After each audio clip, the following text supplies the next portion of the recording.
नमस्कार, हार्दिक स्वागत है आप सभी का आपके अपने कार्यक्रम जागो ग्राहक जागो में। मैं हूं आपके साथ डॉक्टर ईशा राजे तिवारी। दर्शकों, एक आम व्यक्ति अपना मन मारकर, अपनी इच्छाओं को दबाकर, अपने जो खर्चे हैं उन पर लगाम लगाकर पूंजी इकट्ठा करता है, जिससे वो अपने और अपने परिवार की जरूरतों को पूरा कर सके। कोई वस्तु खरीदनी है तो उस वस्तु को खरीद सके। अब मान लीजिए वो व्यक्ति बाजार से एक सामान खरीद के लाता है और खुदा ना खास्ता वो सामान जब उसका इस्तेमाल करने बैठता है तो वो काम नहीं करता है, या फिर उसकी गुणवत्ता वो नहीं निकलती है जो कि दुकानदार द्वारा बताई गई थी या फिर कंपनी के द्वारा बताई गई थी। ऐसे में अगर वो उपभोक्ता जागरूक है तो उसे अपने अधिकारों के बारे में पता होगा। अगर आप जागरूक उपभोक्ता नहीं है तो आज का कार्यक्रम आपके लिए ही है और हमारा कार्यक्रम हमेशा आपके लिए ही रहता है। आज के कार्यक्रम में हम बात करेंगे उपभोक्ताओं के अधिकार के बारे में, और इस विषय पे विस्तार से जानकारी देने के लिए आज हमने अपने स्टूडियोज में आमंत्रित किया है श्री हरेंद्र सिंह जी को, जो कि संयुक्त संचालक हैं खाद्य नागरिक आपूर्ति और उपभोक्ता संरक्षण विभाग मध्य प्रदेश में। आपका कार्यक्रम में बहुत बहुत स्वागत है। दर्शकों, हम आपको बता दें कि हमारा कार्यक्रम सजीव फोन इन है, तो आज के विषय से संबंधित आपके मन में जो भी प्रश्न है, कुछ ऐसी शिकायत है जो कि आप पहुंचाना चाहते हैं, तो उसके लिए भी आप हमसे संपर्क कर सकते हैं। हमसे संपर्क करने के लिए हमारा नंबर नोट कर लीजिए। हमारा नंबर है 0755 266 0049। हमारा टोल फ्री नंबर है 1800-233-0040। ये नंबर आपकी टेलीविजन स्क्रीन पर दिखाया जा रहा है, आप नोट भी कर सकते हैं। इसी के साथ सबसे पहले तो हम यही जान लेते हैं कि आखिर उपभोक्ता कहते किसे हैं। हरेंद्र सिंह जी। जी, उपभोक्ता हम सभी उपभोक्ता हैं। इस दुनिया का हर एक व्यक्ति जब से वो बच्चा पैदा होता है और मरने तक जी प्रत्येक व्यक्ति उपभोक्ता है, और इसके लिए उपभोक्ता की परिभाषा 2019 के उपभोक्ता संरक्षण अधिनियम में दी गई है। कोई भी व्यक्ति जी यदि कोई वस्तु या सेवा खरीदता है और उसके बदले कोई राशि देता है या आंशिक रूप से देता है और आंशिक रूप से बाद में देने का वादा करता है, या पूर्णतः उधारी में खरीदता है और बाद में देने का वादा करता है, वो प्रत्येक व्यक्ति उपभोक्ता है। जी, तो इसमें अगर कोई वस्तु खरीद रहा है तो वो भी उपभोक्ता है, और अगर कोई सेवाएं ले रहा है, सर्विसेज ले रहा है। जी, जैसे हम रेलवे की सेवा खरीदते हैं तो उस समय हम उपभोक्ता हो जाते हैं। हम कोई शादी में कोई टेंट अरेंज करते हैं, टेंट आया और काम करने के पहले गिर गया, फट गया, तो इन सेवाओं में किसी भी प्रकार का अगर दोष मिलता है तो उसके लिए हमारा राइट है। हमारे फोरम बने हुए हैं जिसकी डिटेल चर्चा हम लोग करेंगे। जी बिल्कुल, उसमें आप जा सकते हैं और उसमें हर्जाना और अपने हक के मुद्दे की बात रख सकते हैं। जी, उपभोक्ता संरक्षण अधिनियम की अगर हम बात करें तो नए नियम में क्या कुछ बदलाव किए गए हैं अधिनियम में? देखिए, पुराना अधिनियम 1986 का था जी, उसको अब नए संदर्भ में डिजिटल जमाना आ गया तो बहुत कुछ उपभोक्ताओं की सुविधा को देखते हुए बदलाव हुए हैं। जी, उपभोक्ताओं की सुविधा के देखते हुए अगर देखा जाए तो उनके जेब का भी ध्यान रखा गया है। अब 5 लाख तक के अगर आपको क्लेम करते हैं हर्जाना पाने का, अनुचित रूप से कोई वस्तु या सेवा करने में ठगे जाते हैं तो उसमें कोई फीस का प्रावधान नहीं है। जी, निःशुल्क आप इसमें कर सकते हैं। दूसरी बात यह है कि डिजिटल ज़माना आ गया। आप सोचते हैं कि हम क्यों जाएं, इतनी बड़ी राशि का दावा ठोकने, हम भोपाल यात्रा नहीं करें, या हम अपने ज़िले के आयोग जो बने हुए हैं उपभोक्ता आयोग, वहाँ क्यों जाएं। जी, तो ई दाखिल पोर्टल का सिस्टम भी हो गया है जिसमें आप घर बैठे ऑनलाइन भी वाद दायर कर सकते हैं, या कोई नज़दीकी अगर आपका अभिभाषक हो तो उसके माध्यम से भी बिल्कुल। जाकर और क्या बदलाव किए गए हैं इसके बारे में भी हम चर्चा करेंगे, लेकिन हमारे साथ जुड़ गए हैं एक कॉलर नंद स्वरूप मिश्रा जी, बाराबंकी उत्तर प्रदेश से। बहुत बहुत स्वागत है कार्यक्रम में आपका। जी बताइए, क्या प्रश्न है आपका? मैं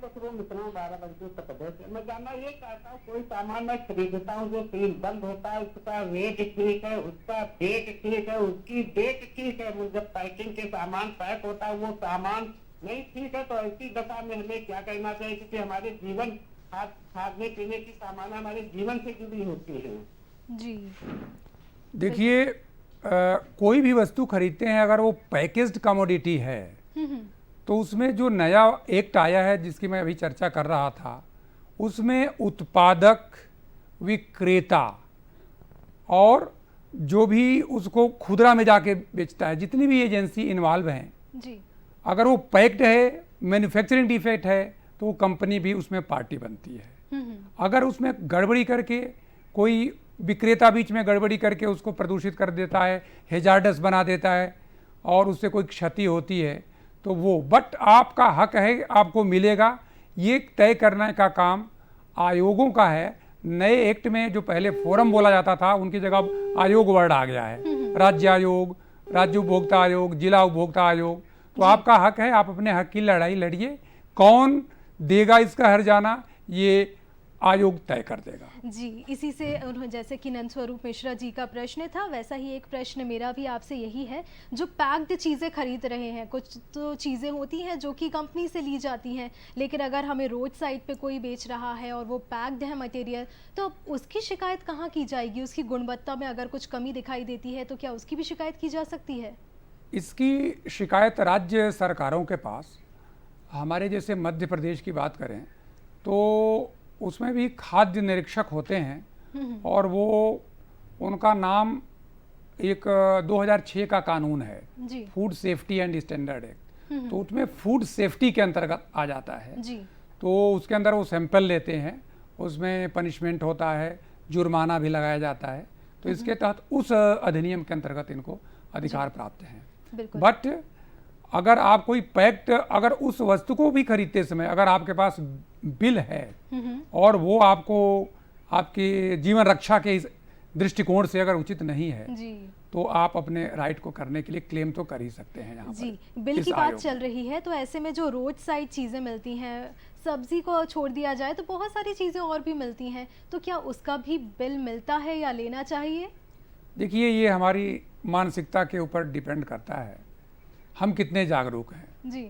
ये मैटर नहीं करता है कि हम 10 रुपए की चीज़ का बिल क्यों लें। उस 10 रुपए की चीज़ के खाने से बहुत बड़ा कोई आपके घर में बच्चे का या किसी की लाइफ चली जाती है, तो इस समय वो जो बिल रहता है वो बहुत राहत देता है। कोई भी क्लेम करने में कहीं भी जाओगे तो वो एक सबूत है कि आपने उस व्यक्ति से खरीदा था, उसने पैसा लिया और वस्तु की गुणवत्ता ठीक नहीं थी या उसने सेवा गलत दी। तो इस दृष्टिकोण से हमें जो है इसमें आगे बढ़ना चाहिए जी। और हमें बिल लेने का हमेशा प्रयास करना चाहिए, चाहे वो वस्तु कितने भी रुपए की। बिल्कुल, लेकिन जो दुकानदार है उसके पास बिल है ही नहीं, रसीद की उसके पास कुछ भी कट्टा नहीं है, क्योंकि आमतौर पे जो घूमते रहते हैं, बेच रहे हैं, उनसे अगर कुछ सामान लिया है तो उनके पास तो नहीं होता है रसीद कट्टा। हॉकर्स जो कॉर्नर्स रहते हैं उसमें भी नहीं होता है। तो इसकी मॉनिटरिंग कौन करता है ये देखने की कि इनके पास रसीद है कि नहीं, ये क्यों नहीं दे रहे हैं? ये हमारे और हमारे समाज की मानसिकता को दर्शाता है। किसी भी श्रेणी का उपभोक्ता हो वो जाके नहीं लेता है, लेकिन बड़े बड़े अगर आप मांग करेंगे और अधिक मात्रा में सब्जियां खरीदते हैं तो वो देंगे। कुछ नहीं तो उनसे बोल सकते हैं कागज पर ही दे दो, आपने हमें ऐसा दिया। सामान्यतः इस प्रकार की चीज़ों से ऐसी बीमारियां होती नहीं है जानलेवा, इसलिए ये चल रहा है। बट फिर भी अगर हम किसी किराने की दुकान पर जाते हैं तो जो भी आइटम लें, यथासंभव हमें कोशिश करना चाहिए कि हमें बिल की प्राप्ति हो जाए। बिल्कुल, एक नई पहल भी शुरू होगी। अगर हम लोग जागरूक होंगे और हम अगर मांग करेंगे तो हम ही समाज में बदलाव को लेकर आ सकते हैं। अब हम बात कर लेते हैं कि किन किन मुद्दों की शिकायत की जा सकती है, क्योंकि उपभोक्ता की कैटेगरी आपने बता दी, एक उपभोक्ता कौन होता है, लेकिन अगर शिकायतों की अगर हम बात करें तो कौन किस किस मुद्दे पर शिकायत की जा सकती है? जैसा कि मैंने अभी आपको बताया, गुणवत्ता के बिंदु पर हम शिकायत कर सकते जी हैं। और उसका जो नंबर्स हैं वो हमारी आपकी टेलीविजन स्क्रीन पर फ्लैश हो रहा होगा, हम आपको बिल्कुल दिखा रहे हैं, तो आप बिल्कुल नोट कर लीजिए क्योंकि वो सारी चीज़ें बहुत काम आती हैं। बिल्कुल, जिंदगी में हम कहीं भी किसी चीज़ को क्रय करने जाते हैं तो हमें हमारे मन में ये होना ही चाहिए कि ये हमारे लिए कितनी हानिकर है अथवा लाभप्रद है। तो ये चीज़ गुणवत्ता से, तो गुणवत्ता हो गया। फिर दूसरी क्वांटिटी, उसकी मात्रा कितनी है, क्या अगर इसमें 1 किलो लिखा हुआ है तो ये 1 किलो है कि नहीं। आप उसको स्केल पर तौलिए, अपने घर ला कर के भी देखिए कहीं अंडर पैकेज तो नहीं है। तो अगर वो कम दे रहा है तो कहीं ना कहीं आपसे ओवर चार्जिंग कर रहा है इनडायरेक्ट वे में। पैसा आपसे ज़्यादा ले रहा है। हम्म, तीसरी चीज़ कि उस पर कीमत लिखी हुई है जी, और लिखने के बावजूद भी वो उससे अधिक, अधिक राशि ले रहा है, तो ओवर प्राइसिंग भी नहीं होना चाहिए। जी, तो खासकर हमें इन 3 चीज़ों को, और चौथी चीज़ कि इसमें कोई मिसलीडिंग एडवर्टाइजमेंट का तो कुछ नहीं है, भ्रामक प्रचार तो नहीं है। जी हाँ, बहुत सी गोलियां खरीदने के विज्ञापन आते हैं पेपर्स में, हम लोग भी देखते हैं। वो बोलते हैं 3 महीने को तो हाइट बढ़ जाएगी, जी, और उसको सेवन करने से कितनी हाइट बढ़ती है, ग्रोथ हार्मोन इसको डिटरमिन करते हैं। जी हाँ, तो इस टाइप की चीज़ों के बारे में भी प्रोविज़न दिया है नए एक्ट में।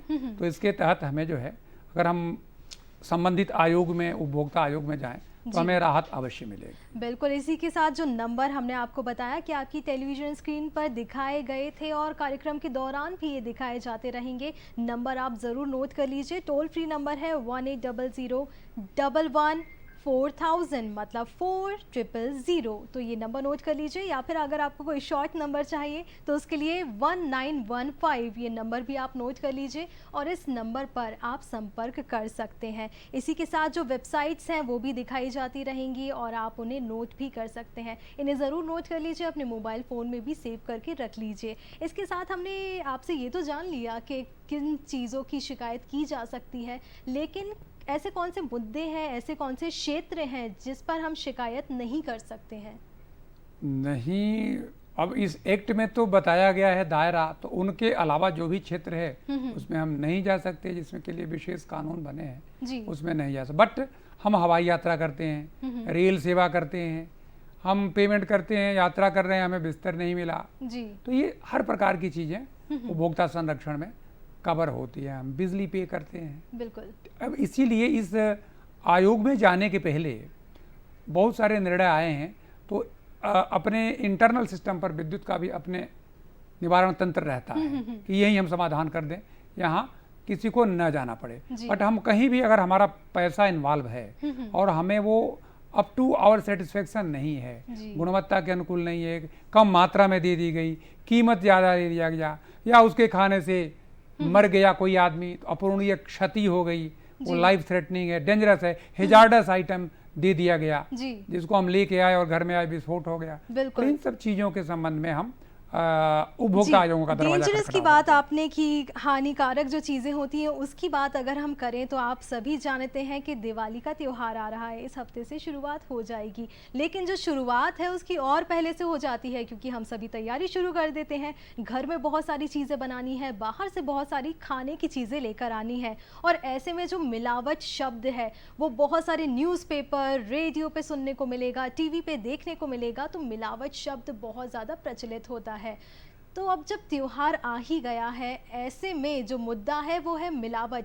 कौन मॉनिटरिंग करता है इसकी, क्योंकि अभी भी मिलावटें हो रही हैं। इसकी हमारे यहाँ स्वास्थ्य एवं परिवार कल्याण विभाग है, उसके अंतर्गत खाद्य सुरक्षा आयुक्त होते हैं, जी, कमिश्नर फूड सेफ्टी। तो वो लोग देखते हैं कि खाने की चीज़ों में उनके द्वारा नमूने लिए जाते हैं, उनके फूड सेफ्टी ऑफिसर्स हर जिले में हैं, जी, तो वो नमूने लेते हैं मावा का, घी का, मिठाई का, हर प्रकार की खाद्य वस्तु का, चाहे वो सीरियल्स हों, खाद्यान्न हो, ठीक है, तेल है, हर चीज़ों का जी, नमूने लेते हैं और विश्लेषण के लिए एक प्रयोगशाला है वहाँ भेजते हैं। बट अगर उससे नुकसान हो जाता है तो उसमें आप इस उपभोक्ता आयोग में दायर कर सकते हैं, क्योंकि ये आप लोगों को जो है आर्थिक, उपभोक्ताओं को, हम सभी उपभोक्ता हैं तो हम सभी को आर्थिक मदद देता है और हर्जाना भी दिलवाता है। जी, ये तो हो गई आपकी साइड से क्या मॉनिटरिंग की जाती है, क्या कार्यवाही की जाती है, लेकिन अभी इस समय में त्योहार का सीज़न चल रहा है, ऐसे में सब लोग मार्केट जा रहे हैं, खरीदारी कर रहे हैं, उन्हें कोई चीज़ खराब दिखाई पड़ती है और उन्हें इसकी शिकायत करनी है, तो कहाँ संपर्क करना पड़ेगा? अब मिठाई की दुकान की आप बात करती हैं तो उसको इतना सजा के रखते हैं कि वैसे बाहरी रूप से देख के बड़ा मुश्किल होता है कौन खराब है कौन अच्छा है, फिर भी आदमी अपने विश्वास पर ले जाता है, बट एहतियात के तौर पर उसे देखना चाहिए, पूछ लेना चाहिए कब बनाया है जी, और तौलते समय भी देखना चाहिए। तौल की भी बहुत सी शिकायतें होती जी, हैं। वो डब्बे में रख के तोलते हैं, तो तौलते इसके हैं, बारे में भी हम हाँ। आपसे जानना चाहेंगे। तो वो आपको राइट है, आप डब्बे का पैसा नहीं देते हैं, आप मिठाई की कीमत 100 रुपए की जी मिठाई की अगर है तो मिठाई का पैसा आप नहीं, अगर वो डब्बे में रख के उसे तोल रहे हैं तो क्या तो हम वो उतना उन्हें कम बोल मिल रहा सकते है हैं? हमें, उतना हम कम क्यों नहीं बोल सकते हैं? ये आपका राइट है। आप पैसा दे रहे हैं 1 केजी मिठाई का, न कि 1 केजी डब्बे सहित मिठाई का। जी। तो ये इससे हमें सतर्क रहना चाहिए। और वो डब्बा देता है तो वो तो अपना प्रचार करने के लिए दे रहा है, उसके स्वीट का मिठाई वाले की दुकान का नाम रहेगा, उससे उसका प्रचार होता है, अपने बेनिफिट के लिए दे रहा है, तो वो उसको चार्ज नहीं कर सकता। जी हाँ, त्योहारों का सीजन चल रहा है, इससे संबंधित और भी प्रश्न हैं हमारे पास तो है, लेकिन अगर आपके मन में भी कोई प्रश्न है तो उसके लिए आप हमसे संपर्क कर सकते हैं। इस पर एक फैसला भी आया था जी। हेमले के यहाँ से एक व्यक्ति ने टॉय खरीदा गिफ्ट, और उन्होंने बोला कैरी 7 रुपये अलग से लगेगा, आप लेके क्या। फिर बाद में हो गया और उनको पैसा लौटाना पड़ा।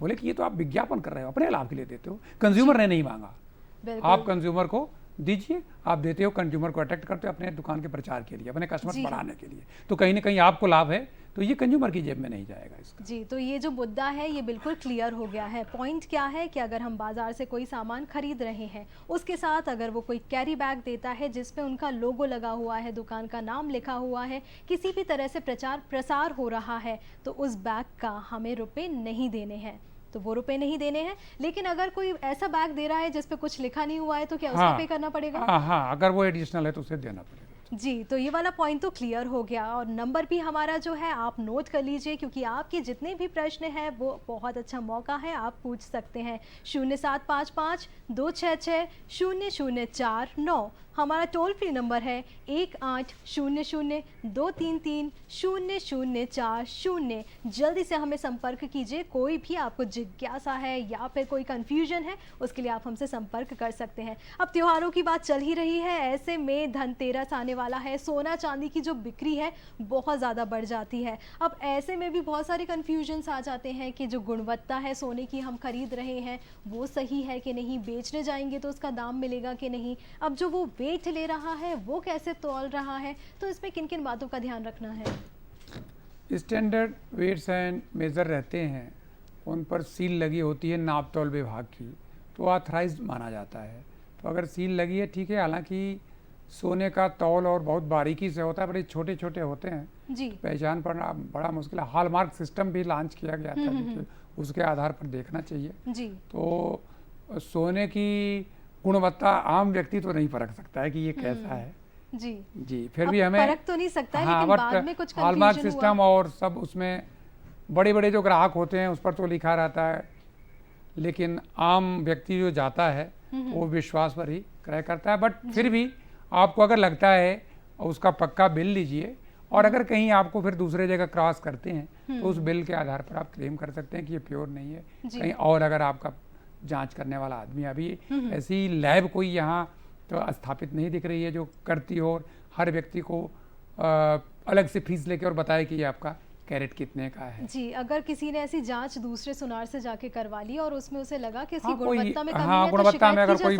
परफेक्टली बताता है, दावा करता है, तो पहले वहीं जाएगा तो वो उसी से निवेदन करे, नहीं तो फिर तो है ही है, क्योंकि गुणवत्ता भी उसमें गुणवत्ता पाने का अधिकार है। जिस कैरेट के सोने के लिए वो पे कर रहा है उतना कैरेट नहीं है, तो कहीं ना कहीं उसके अधिकारों का हनन हो रहा है जी। हाँ। तो वो जा सकता है आयोग में। डिजिटल टाइम चल रहा है, बहुत सारी चीज़ें ऑनलाइन हो गई है, ई कॉमर्स का टाइम है। ऐसे में जब हम शॉपिंग करते हैं, कोई भी सामान बुलवाना होता है, बस जाते हैं अपने मोबाइल पे, लैपटॉप पे, हम ऑर्डर दे देते हैं और वो जो सामान है वो हमारे घर तक पहुंच जाता है। अब उसमें लिखा रहता है रिटर्नेबल है, नॉन रिटर्नेबल है, और जब हमने बुलवा लिया रिटर्नेबल आइटम, उसको खोल के देखा वो तो काम कर नहीं रहा है। अब हमें याद आया कि हमने जिस वेबसाइट से लिया था उसमें तो लिखा था नॉन रिटर्नेबल या रिटर्नेबल, तो एक कंज्यूमर क्या करे ऐसे में? इसके लिए भी प्रावधान है, ई मार्केट को भी अब कंज्यूमर के दायरे में ला दिया गया 2019 के कानून में, क्योंकि बड़ा विस्तार हुआ। जैसे ये डिजिटल बढ़ा तो डिजिटली सब लोग इस पर आ गए, तो इस क्षेत्र का बहुत विस्तार हुआ, तो वो भी अब कंज्यूमर एक्ट आ गए हैं। उसमें एक रसीद इनवॉइस आती है जी। हम भी बहुत सारे सामान मंगाते रहते हैं जी, इनवॉइस दी जाती है। हाँ, अमेजन से मंगाते हैं हम भी, तो आती है। अगर कोई डिफेक्ट है तो हम क्लेम कर सकते हैं उससे जी। और अगर उसमें लिखा है नॉन रिटर्नेबल और उस आइटम को हमने ऑर्डर करके बुलाया नहीं, है, अगर हमारे ऑर्डर करते समय उन्होंने नॉन रिटर्नेबल पहले लिखा है तो संभावना हो सकती है, लेकिन फिर भी एक तो ऐसे लोगों के लिए आपके लिख देने से नॉन रिटर्नेबल नहीं हो सकता। आपने लिखा है कानून में, ये आपने कानून को तोड़ के आपने लिख दिया उस पर नॉन रिटर्नेबल। कानून तो बोलता है कि आप पैसा ले रहे हो, बिल्कुल, और आप सामान दे रहे दिखाया जा रहा हो, है। तो आपके अगर गुड्स में डिफेक्ट है जी, तो हमारी स्क्रीन पर हाँ, नंबर दिखाया जा आपका रहा राइट है, आप बनता वो है, आपका नोट राइट कर बनता है, सकते बिल्कुल हैं। जाओ। जी, फाइनेंस, ये सब भ्रामक चीजें हैं कि हमने रिटर्नेबल लिख दिया। आप कौन होते हैं रिटर्नेबल लिखने वाले? हमें जब एक्ट में है कि हम पैसा दे रहे हैं, सामान ले रहे जी। हैं, तो हमें सेटिस्फैक्शन मिलना चाहिए, संतुष्टि होनी चाहिए। जी, बहुत ही अच्छी बात है। फाइनेंशियल जो साइबर फाइनेंशियल फ्रॉड है उससे संबंधित अगर आपकी कोई भी शिकायत है तो ये स्पेशली नंबर है, आप नोट कर लीजिए 1930 ये नंबर आप ज़रूर नोट करें, क्योंकि ऑनलाइन आजकल बहुत सारी खरीदारी की जाती है और इसमें अगर लिखा गया है नॉन रिटर्नेबल आइटम, आपने बुलवाया और वो आइटम सही नहीं निकला है, तो आपको घर पे चुपचाप नहीं बैठना है, शांत नहीं बैठना है, आपको एक्शन लेना है, क्योंकि ये आपका अधिकार है। भले ही नॉन रिटर्नेबल लिखा है लेकिन आपको कोशिश ज़रूर करनी है और आप उपभोक्ता फोरम में जा सकते हैं। अगर हम नए की बात करें तो काफ़ी जो डिस्प्यूट्स होते हैं, ऐसे में अगर कोई केस नहीं करना चाहता है तो क्या कुछ बीच का भी रास्ता होता है? जी, नए कानून में मीडिएशन सेल का प्रावधान किया गया है। मीडिएशन सेल से तात्पर्य ये है कि सभी जिला के जो आयोग हैं, उपभोक्ता से संबंधित राज्य आयोग, इनमें कुछ एडवोकेट्स को पैनल किया गया है, और जब केस दायर होने के बाद जी, बहुत से लोग चाहते हैं कि हमारा समझौता हो जाए, या वो व्यापारी जो बेच चुका होता है उसके मन में होता है कि मैं कब तक लड़ूंगा, हमारा पैसा लग जाएगा, इससे तो बेहतर है कि इस उपभोक्ता को मैं दे दूं, हर्जाना दे दूं, या आपसी हम लोग समझौता कर लें। जी, तो आपसी सहमत से उसमें समझौता कर सकता है उपभोक्ता, अगर वो व्यापारी उसकी शर्तों पर मानने को तैयार हो जी, जाता ये है। समझौते की बात हो गई। अब हम बात कर लेते हैं, अगर किसी ने केस दायर कर दिया है और वो आगे लड़ना चाहता है, अंतिम लड़ाई तक लड़ना चाहता है उपभोक्ता, तो ऐसे में राशि क्या रखी गई है? कितना केस जो है वो जिला लेवल पे रहता है, कितना राज्य पे जाएगा, कितना राष्ट्रीय पे जाएगा, केंद्र पे जाएगा? इसके बारे में भी प्रावधान हुए हैं नए एक्ट के अंतर्गत। तो 5 लाख तक के अगर आप हर्जाना पेश करते हैं तो आपको कोई फीस नहीं लगती है, जी, और 5 से 10 लाख तक 800 रुपये लगता है, और 10 से 20 लाख तक अगर जाएंगे तो 1000 रुपये। जी, राज्य आयोग में जाएंगे तो राज्य आयोग में 50 लाख से ऊपर की राशि के मुकदमे आते हैं, कोई भी शिकायत इंटरटेन की जाती है। जी, तो 50 लाख से 1 करोड़ तक के उसमें 2000 लगता है, और 2000 और 1 करोड़ से 2 करोड़ के बीच में 2000 रुपये की फीस लगती इसमें है। क्या वकील की जरूरत पड़ती है, या फिर अगर कोई अपना केस स्वयं लड़ना नहीं, चाहे स्वयं तो लड़ लड़ना सकता है? चाहे तो लड़ सकता है। वकील तो अपनी सुविधा के लिए आदमी करता है, बट अगर आप स्वयं सक्षम हैं बहस करने में तो आप कर सकते हैं। जी, ग्लोबलाइजेशन का ज़माना है, ऐसे में वैश्विक स्तर पर बहुत सारे लोग जुड़ गए हैं और ख़रीदारी भी होती है वैश्विक स्तर पर। बाहर से कोई सामान बुलवाते हैं तो क्या उसकी भी शिकायत की जा सकती है अगर वो सामान ठीक नहीं निकलता है? क्या इसकी भी सुनवाई होती है, इम्पोर्टेड आइटम्स की? अगर वो हमारे देश की कानून के अंतर्गत पंजीबद्ध संस्था है और यहाँ काम कर रही है, किसी अनुमति के आधार पर कर रही है, सुनवाई तो होगी। हर एक कोई भी व्यापार अगर यहाँ कर रहा है, बट हमारे जो बेचने वाला है, जी, बेचने वाला बीच में पकड़ जाता है तो उसकी ऊपर लायबिलिटी बनेगी, फिर वो करेगा। अगर वो कंपनी बाहर की भी है, अगर यहाँ प्रोडक्ट बेच रही है, जी हाँ, कोई भी कंपनियां नहीं चाहती हैं कि उनका नाम जो है बिल्कुल, तो खराब ये एक हो। ऑप्शन है, अगर बाहर हाँ, से भी नहीं, कोई सामान आप अपना बुलवाते हैं। बात दायर करिए और देखिए क्या बिल्कुल, होता है, कैसे फैसले आते हैं। बिल्कुल, बहुत ही अच्छी जानकारी आपने दी उपभोक्ताओं के अधिकार के विषय पर। इसके लिए हरेंद्र सिंह जी, आपका बहुत बहुत धन्यवाद। धन्यवाद। दर्शकों, आप जान ही गए हैं कि जागरूक होना कितना ज़्यादा ज़रूरी है, क्योंकि हम देखते रहते हैं अपने आसपास कि बहुत सारी चीज़ें चलती हैं। अगर हमारे साथ कोई भी धोखाधड़ी हुई है तो उस पर हम एक्शन ले सकते हैं, क्योंकि उपभोक्ताओं को बहुत सारे अधिकार प्राप्त हैं। आज का कार्यक्रम आशा करते हैं आपको पसंद आया होगा। इसी के साथ डॉक्टर ईशा राजे तिवारी और हमारी पूरी जागो ग्राहक जागो की टीम को दीजिए इजाज़त। नमस्कार।